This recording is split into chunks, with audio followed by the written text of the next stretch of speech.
Sport Malta, l-entità governattiva l-isport, repet il-premju prestiġjuż tal-Kummissjoni Ewropea Be Active Workplace. Il-kap eżekutiv ta' Sport Malta Marku Tajjar esprima s-sodisfazzjon tiegħu li bħala entità laħqet waħda mill-miri li kellha. Dejjem bħala Sport Malta poġġejna bħala target li l-entità tkun l-aqwa fl-Ewropa u naħseb l-award mirbuħ f'Budapest l-Ungerija l-ġimgħa li għaddiet irnexxina nilħqu din il-mira. Is-Sur Tajjar spjega li l-proġett kien ifukat fuq l-inattività fuq il-post tax-xogħol. Spjega li Sport Malta resqet pjan biex il-ħaddiema tagħha jkunu aktar attivi.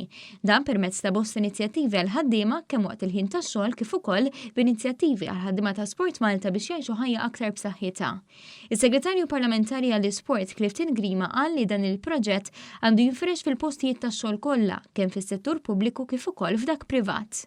Bħala Sport Malta inkomplu waslu l-messaġġ bħala pajjiż fid-dipartimenti varji governattivi iżda mhux biss anke fis-settur privat sabiex nassiguraw il-postijiet tax-xogħol tagħna ikunu post fi bejt iħossu komdu, anzi iħossu illi għandu jieħu sehem f'attivitajiet fiżiċi. Iċ-Chairman ta' Sport Malta Luciano Busuttil feraħ lil ħaddiem għal dan l-unur u qal li faċli titkellem fuq l-inattività iżda Sport Malta marret lil minn hekk.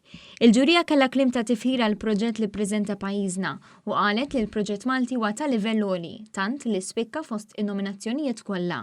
L-unur ġie ppreżentat mill-Kummissarju Ewropew għall-Edukazzjoni, Sport u Kultura Tibor Navracsics waqt ċerimonja li saret fil-kapitali Ungeriża Budapest.